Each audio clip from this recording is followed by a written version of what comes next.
The tension in our home was palpable, like an uninvited guest lingering in every room. Melanie and I had been married for nearly a decade, and while there had been rough patches before, this was different. The silence between us spoke volumes long, strained pauses that turned even casual conversations into a test of patience. I told myself we were just going through a phase, a low point that all couples hit, but deep down, I knew this was more. I poured myself into work, often staying late or volunteering for projects just to avoid coming home. The atmosphere was suffocating, and my job became a convenient escape. It wasn't that I wanted to be away from Melanie, but being home with her felt like walking on a tightrope, one wrong word away from a fall. We no longer shared our days. We exchanged updates with the flatness of colleagues, not partners. The first real sign of change was subtle, a few late nights where Melanie returned home later than usual. I brushed it off initially. She worked in advertising, and deadlines often demanded extra hours. But the pattern persisted. When I asked her once why she was so late, she smiled thinly and said, "Meeting ran over." The way she said it, the quickness in her tone, planted the first seed of doubt. I wanted to believe her, but something gnawed at the edges of my trust. Then there were the phone calls. Muffled conversations that ended abruptly when I entered the room. She would glance up, startled, her expression shifting too quickly from tense to neutral. "It's just work," she would say, slipping her phone into her pocket. I tried not to overthink it, convincing myself I was being paranoid. But paranoia has a way of becoming your shadow, following you even when you're trying to ignore it. The day that tipped everything was on a Thursday evening. I'd wrapped up my last meeting earlier than expected and decided to surprise Melanie by coming home early. As I turned onto our street, I saw her standing outside, coat clutched tight against the autumn chill. Relief washed over me for a moment. I'd catch her before she got busy again. But then, a familiar silver car pulled up, and my relief turned to confusion. Liam, a photographer and a mutual friend we both knew, leaned over to push open the passenger door. Melanie got in without hesitation, and they shared a look that made my pulse quicken. It wasn't just a friendly ride. There was something else in the way they moved, an ease that felt out of place. I parked my car a block away, heart pounding, and watched as Liam's car disappeared down the road. The moment felt surreal, like I'd been cut out of a scene in my own life. I walked into the house in a daze, the silence louder than ever. It was then I noticed small details. I had overlooked a subtle change in her perfume, a forgotten scarf draped over the back of the chair, one I hadn't seen before. My mind spun, trying to piece together what I hadn't wanted to see.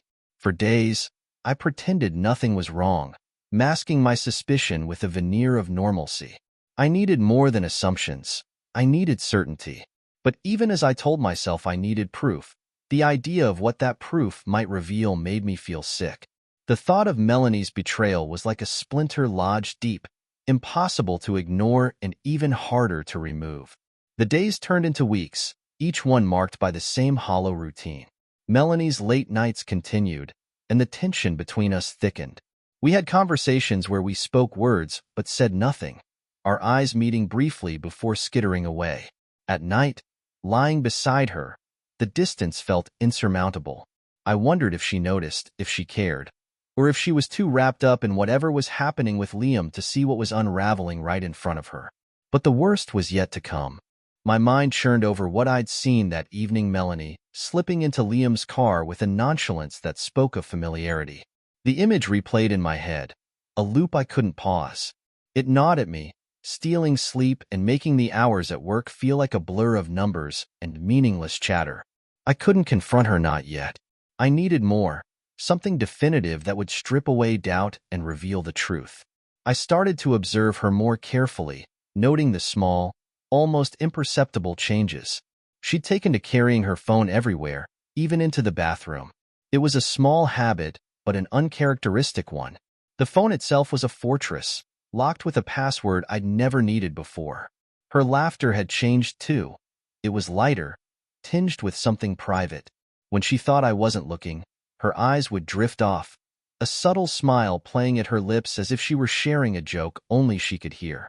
The doubts weren't confined to just these signs. They grew from whispered conversations I barely caught words half heard through the wall when she was on the phone late at night.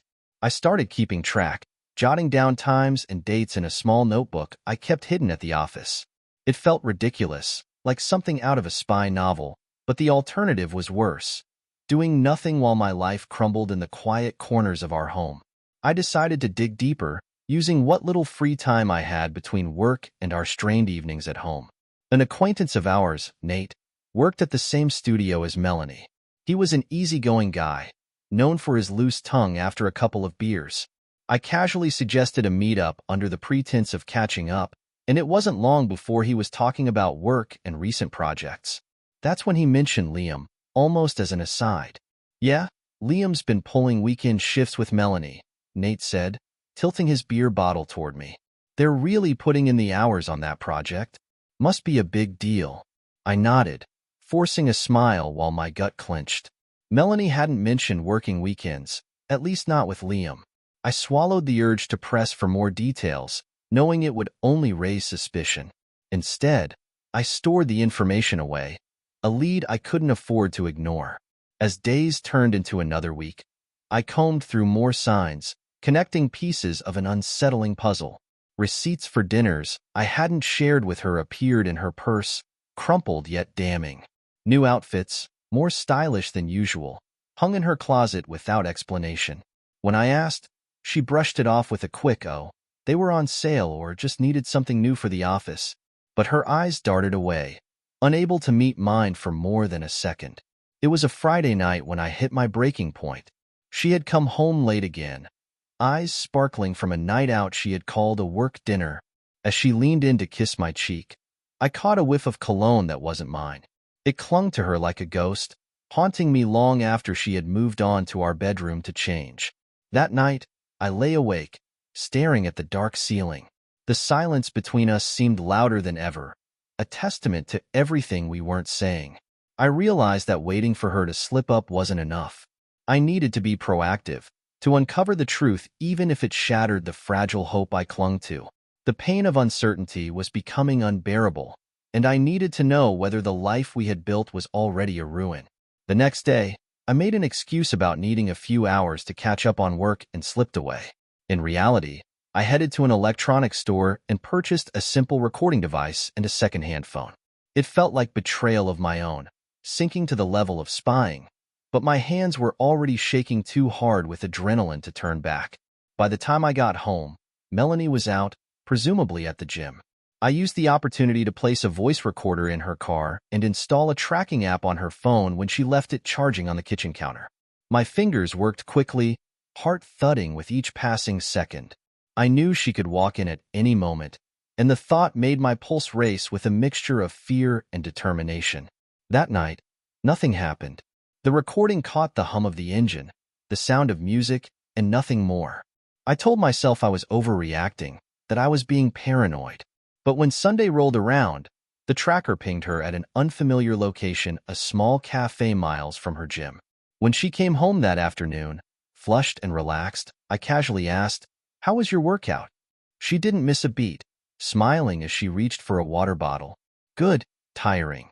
I'm going to shower." I nodded, my face neutral, though inside, doubt and dread coiled tighter. The seeds had been planted. Now it was only a matter of waiting for them to grow. The cafe visit gnawed at my thoughts, a jagged piece of a puzzle that didn't fit anywhere familiar. I kept replaying Melanie's response in my mind, the seamless ease with which she lied, if it was a lie at all. It was the first real confirmation that my doubts weren't just paranoia.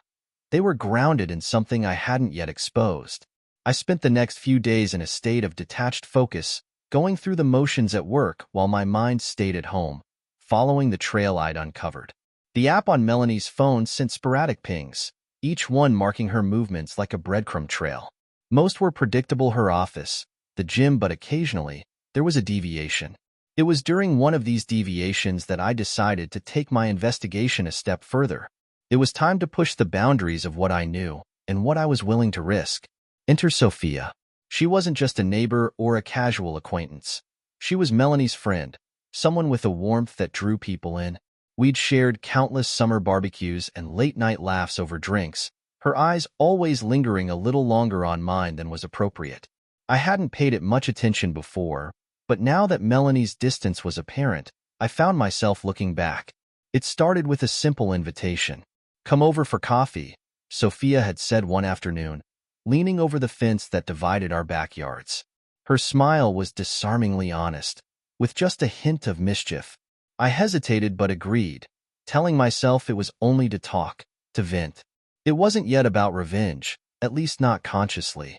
Sitting in Sophia's cozy kitchen, the conversation drifted from small talk to more personal territory. She noticed the shadows under my eyes and the tension that knotted my shoulders. "You look like you haven't slept in days, Adam," she said, her voice soft but probing. The way she said my name sent a shiver down my spine. I took a sip of coffee, the heat a welcome distraction. "Things have been complicated," I admitted, choosing my words carefully.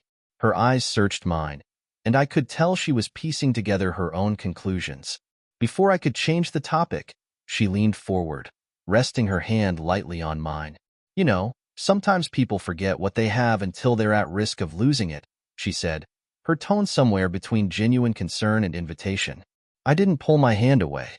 What began as an unplanned conversation turned into a routine.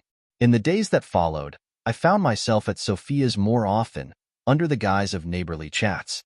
She listened without judgment, filling the silences with an understanding nod or a light laugh that cut through the tension coiled in my chest. It was a relief, an outlet I didn't realize I needed. The shift from friendly comfort to something more happened almost imperceptibly. One evening, after a particularly trying day when Melanie returned late and distant again, I found myself knocking on Sophia's door without a second thought. She opened it, eyes wide with surprise, but her expression softened as she stepped aside to let me in. The minutes passed in a blur as we talked about everything but Melanie. It was as if avoiding her name kept reality at bay. Sophia offered me a glass of wine, and before long, the conversation ebbed into a comfortable silence. She reached out and brushed a stray hair from my forehead, the touch lasting a moment too long. My breath caught, and the space between us seemed to shrink. This was the point where I could step back or lean in. I chose the latter. Her kiss was warm and insistent, dissolving my hesitation in an instant. In that moment, the pain of betrayal, the sleepless nights, the doubt, they all melted into something raw and consuming. It wasn't about love. It was about reclaiming a part of myself that had been slowly chipped away. Afterward, we sat side by side on her couch, the silence different now, no longer strained but shared. The risk was clear. I knew the line I'd crossed and what it meant. Yet, for the first time in weeks, I felt some semblance of control. I had tipped the balance, no longer just the deceived, but now an active participant in this tangled mess of trust and vengeance. As I left Sophia's house that night, a plan formed in my mind. If Melanie was playing a game, I wasn't going to be just a pawn. I would confront this head-on, but on my terms. It was a dangerous gamble, one that could unravel everything, but I was past caring about the fallout. The following days felt surreal, as if I were living two parallel lives. At home, I was the silent observer, exchanging clipped words with Melanie and going through our routines like a sleepwalker. With Sophia, there was a simmering undercurrent, an unspoken agreement that whatever had started between us was ours alone, a secret not just of betrayal but of rebellion. Yet, as the days turned to weeks, my focus shifted back to the goal, uncovering the truth about Melanie and Liam. I grew more deliberate in my approach.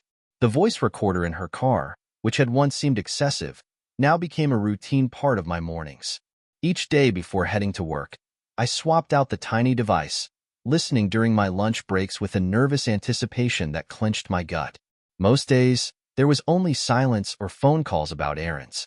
But one afternoon, the recorder picked up a snippet that sent a chill down my spine.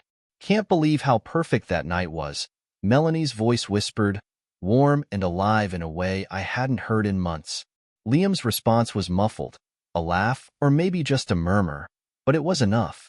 My hand trembled as I rewound the recording and listened again. The edge of suspicion I had teetered on hardened into certainty. The following weekend, I decided to dig deeper. Melanie told me she'd be at a client dinner, so I used the time to gather evidence. I rummaged through her things in a way that felt invasive but necessary. In the back of her closet, I found a small box filled with receipts and ticket stubs, memories of outings that hadn't involved me. One particular receipt caught my attention. A dinner for two at an upscale restaurant we hadn't visited together in years. That night, I sat in my car, parked a few streets down from our house. I waited for her return, my mind replaying the voice recording and the image of that receipt. When her headlights finally swept across the driveway, I watched her silhouette move past the window, head held high and unburdened. My resolve tightened. The next day, I reached out to Nate again. Over a casual coffee meetup, I hinted at my curiosity about Liam's recent projects. You know, he and Melanie seem pretty tight these days, I said, keeping my tone light. Nate nodded, not picking up on the tension I was working hard to hide. Yeah, they're always staying late, working on that gallery proposal. She's really into it, almost like it's more than just work, you know? He chuckled, oblivious to the storm brewing in my head. It was time for my next step. I activated the tracking app on Melanie's phone and waited. It felt like playing a game of chess, each move deliberate, each day a countdown to confrontation. I needed more than whispered recordings and scraps of paper. I needed undeniable proof. Sophia, as sharp and perceptive as ever, noticed my increasing distraction.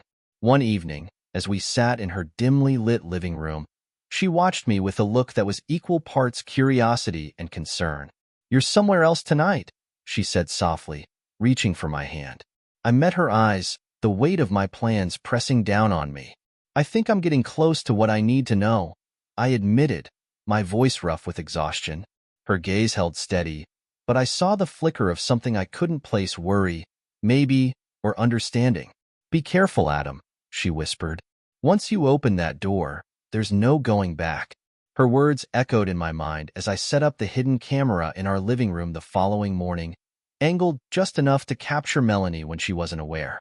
It felt like an intrusion into the life we had once built together, but the need for answers outweighed any guilt.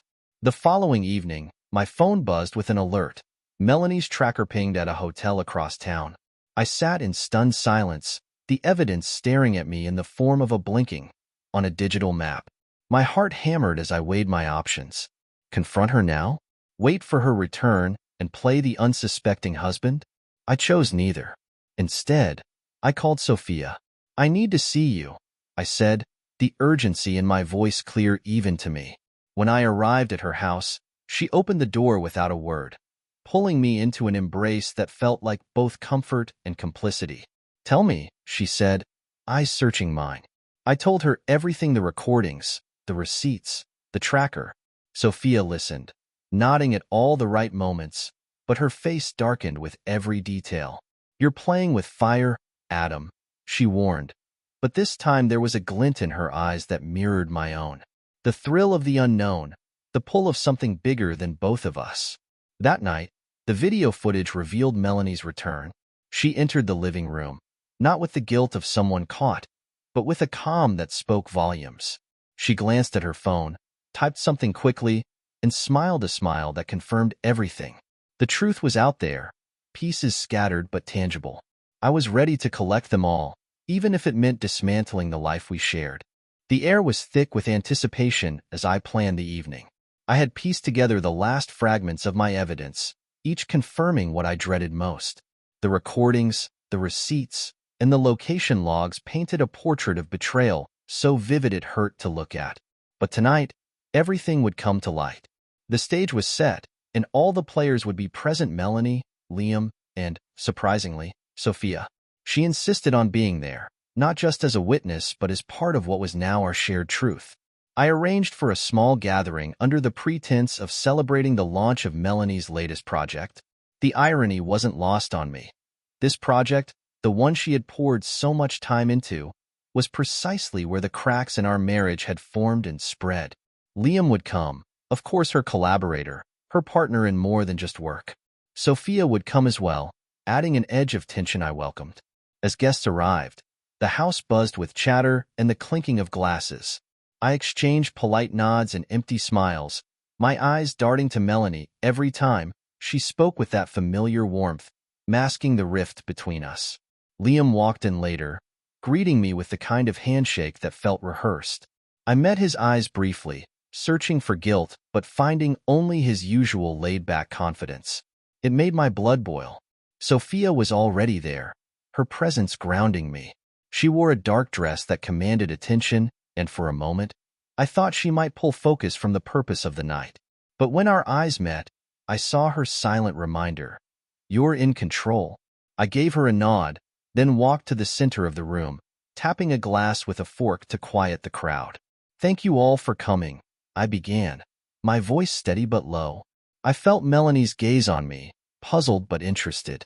"This evening, I wanted to share something personal, a realization I've come to after months of reflection." A murmur rippled through the room as I paused, drawing in a breath. Life, as we know, can shift with a single moment. You think you know where you stand, who stands beside you, until you don't. Liam shifted, crossing his arms. Melanie's brow furrowed, confusion darkening her features. It was time. I pulled out the envelope with the receipts and the printouts of the location logs, holding them up like evidence in a trial. "This," I said, voice sharpening, "is what you discover when you stop ignoring the signs." "Melanie, would you care to explain these?" The room fell into stunned silence. Melanie's eyes widened, her mouth opening and closing as she searched for words. Liam's posture tensed, his eyes flicking to hers with a mixture of shock and something else, panic. The crowd's confusion grew into whispers. "Adam, what is this?" Melanie's voice cracked, a forced composure breaking under pressure. I took a step forward. "You said it was just work, that the late nights, the weekends away, were all for the gallery. But these tell a different story." Sophia's eyes never left Liam, who now looked more like a cornered animal than a confident friend. The silence between the four of us became a living thing, pressing down on the room. Melanie's composure shattered as she whispered, "Adam, please, not here." But I was beyond saving face. "Why not? The truth deserves the light, doesn't it? Liam, care to share your part in this?" He didn't respond, just stared at the floor, refusing to meet anyone's gaze. The silence stretched until Sophia spoke, her voice cutting through like a blade. "It wasn't just Adam who deserved better," she said, eyes hardening as she glanced between them. "Some secrets go deeper than a simple affair." Melanie turned pale. Her fingers fumbled with the hem of her dress, twisting nervously. "Sophia, what are you?" But Sophia's words were not for her. They were for me. "Adam, you need to know I found out months ago. That's why I was there for you. To show you, you weren't alone in this." A collective gasp went through the room. The weight of betrayal doubled as I looked at Melanie, whose shock turned to desperation. "It wasn't supposed to be like this," she whispered, tears beginning to trail down her cheeks. I felt a sudden emptiness, a cold detachment that made my decision for me. I turned to the crowd, now hushed and wide-eyed. "Thank you for coming," I said flatly. "I think we're done here." One by one, the guests filtered out, murmurs of disbelief trailing behind them. Liam slipped out without another word, his cowardice stinging worse than any denial. Only Melanie, Sophia, and I remained, the silence suffocating. Melanie reached for me, but I stepped back. "Don't," I said, voice barely above a whisper. She looked at me, shattered, the reality finally sinking in. Sophia's eyes met mine, holding a question, or maybe an answer. It was done. The confrontation had unfolded, leaving only choices in its wake. The house was silent, heavy with the echoes of raised voices and shared betrayals. Melanie sat slumped on the couch, her face pale and tear-streaked, eyes darting toward me but unable to hold my gaze. Sophia stood by the window, her silhouette framed by the street lamp's glow. The room felt like a battlefield post-skirmish, victories unclear, losses undeniable. "So, what now?" Melanie's voice was barely more than a whisper, cracking as if the words themselves cut her. I didn't respond immediately. My mind was a storm of emotions, rage, confusion, a strange, hollow triumph that quickly turned bitter. I looked at her, really looked at her, and saw a stranger where my wife should have been. I clenched my fists, willing myself to stay composed. "Now? Now we acknowledge what's left," I said, my voice cold. Sophia shifted, her eyes still locked on the dark street outside. She had been my anchor through this mess, but now even she seemed distant, as if something essential had changed in the instant our confrontation ended. I thought of the late nights spent unraveling the web of deceit, the comfort of her presence as we exchanged whispers that shifted from shared pain to something deeper. Melanie looked at me, eyes hollow. "I never wanted to hurt you, Adam," she said, her words feeling rehearsed, like a bad script she'd clung to in desperation. "Spare me," I snapped. "You knew what you were doing every time you met him. Every late-night text, every lie. You made a choice, Melanie. But what about you?" Her tone sharpened suddenly, anger bubbling to the surface. "You think I don't know about Sophia?" The accusation hung in the air, sharp and sudden. My heart skipped, but I refused to look away. Sophia turned, eyes narrowed. "Don't twist this, Melanie," she said. "You lost any claim to the moral high ground the moment you stepped out with Liam." Melanie's laugh was bitter, broken. "And you, Sophia? You swoop in and pretend to play the savior while twisting this to your advantage? Did you ever care? Or was it just another way to get what you wanted?" The air thickened, crackling with truths and half-truths none of us wanted to admit. I stared at Sophia, questions rising that I hadn't dared to ask before. Had she seen this as more than mutual support, more than a stand against betrayal? I wondered how much of what we'd shared had been a part of her own game. "I knew, Adam," Sophia admitted, her voice softer now, almost regretful. "I knew about Melanie and Liam before you did. That's why I reached out to you. But it wasn't a game." "Not entirely." Her eyes met mine, and there was a glimmer of something real, but the doubt had already settled in me, poisoning whatever trust we'd built. Melanie's eyes flared with pain. "So you both knew? All this time?" She stood shakily, wrapping her arms around herself as if trying to hold in the pieces. "How long have you two?" She didn't finish the sentence, the implication raw and searing. The silence was louder than the confrontation itself. It was the other side of betrayal, where revelations had no catharsis, only emptiness. I had exposed her, faced my own duplicity, and now stood on the other side of a battle no one had truly won. I took a breath, glancing between them. "Yes, I knew. Yes, I stepped out too. But unlike you, Melanie, I didn't pretend everything was perfect while I did it. And Sophia," I paused, searching for words that refused to come. "I thought we were on the same side." Sophia's expression shifted, a mixture of regret and defiance. "We were, Adam. But when you fight fire with fire, everyone gets burned." Melanie's gaze fell, her eyes glistening with fresh tears. "So this is what we are now? All of us caught in each other's lies?" For the first time that night, I felt the weight of it all pressing down. The cycle of hurt and retaliation, the cold comfort of seeing your pain reflected in someone else's eyes. I felt the exhaustion of playing a role in a game where everyone lost. "You made your choices, Melanie, and I made mine," I said, the anger giving way to resignation. "The question now is whether there's anything left worth saving." The room was silent once more, but this time, it was a silence of acknowledgement. No more hidden truths, no more pretending. Just the stark, bitter reality of what we'd become. "I'll pack a bag," Melanie said, voice steady now, as if accepting the inevitable. Sophia shifted, looking like she wanted to reach for me but holding back. The line between ally and betrayer blurred beyond recognition. I nodded numbly as Melanie disappeared down the hall, leaving Sophia and me in a quiet that spoke of endings, not beginnings. The game was over, and there was nothing left to play for. The hours after Melanie packed her bag unfolded in a daze. The house felt cavernous and hollow, the echoes of our confrontation lingering like smoke from an extinguished fire. I sat at the kitchen table, a glass of whiskey in my hand, the warmth doing little to chase away the chill that settled in my bones. Sophia was gone, slipping out after Melanie, leaving only the faint scent of her perfume as a reminder of how close she had been and how far she now felt. The silence was a strange comfort, an acknowledgement of the reality I tried so hard to avoid. Melanie was gone. Liam's betrayal was exposed, and Sophia had been both my confidant and my downfall. I traced the rim of my glass, staring into the amber liquid as if it held the answers I couldn't find. A soft knock at the door broke the quiet. I glanced up, unsure of who it could be. Opening the door, I found Sophia standing there, her expression a mix of determination and uncertainty. "Adam," she began, hesitating as her eyes searched mine. I didn't want to leave things like that. I stepped aside, letting her in.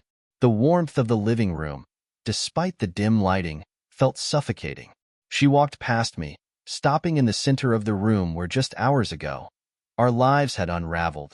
Her presence felt different now, no longer the anchor it once was. "What are we doing, Sophia?" I asked, my voice quieter than I intended. The question wasn't just about us, but everything, the lies, the choices, the fallout we were now wading through. She turned, eyes softening. "I don't know," she admitted, her honesty a blade that cut both ways. "But I didn't come here to pretend this isn't complicated." I nodded, the exhaustion settling deeper. "We both played roles in this, didn't we? We thought we could control it, contain the damage." Her gaze dropped, and for a moment, she looked almost fragile. "I didn't reach out to you just to expose Melanie. I did it because I saw you falling apart.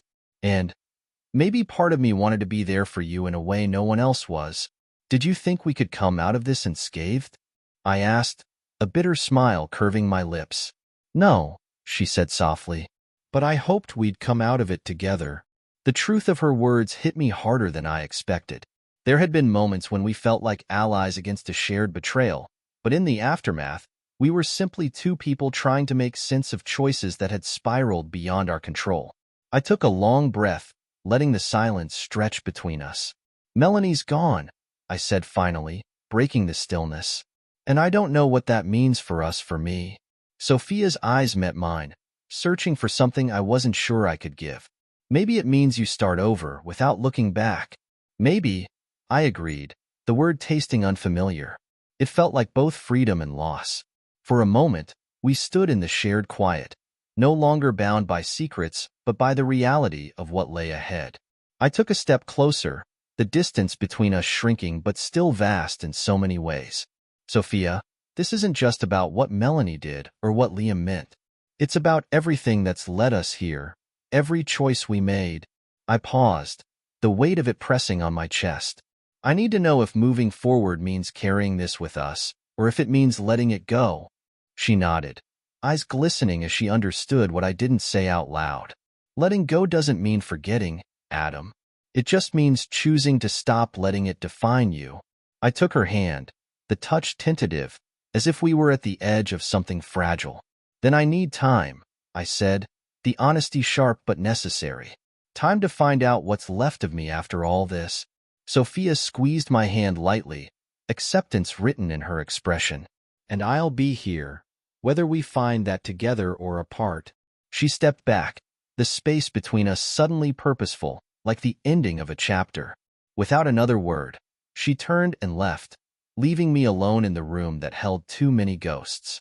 I sat down again, the quiet settling like a final note in a song. The whiskey burned less this time, the weight of the night easing just enough to let me breathe. The choices made, the paths crossed, had all led to this. An uncertain future, but one that was mine to decide. The light outside began to shift, the first hints of dawn brushing the sky with pale strokes. The game was over, and while none of us had won, I knew that my next move was my own. For the first time in a long while, I felt a strange sense of peace. It was time to step forward, away from betrayal, revenge, and regret. The aftermath was mine to shape,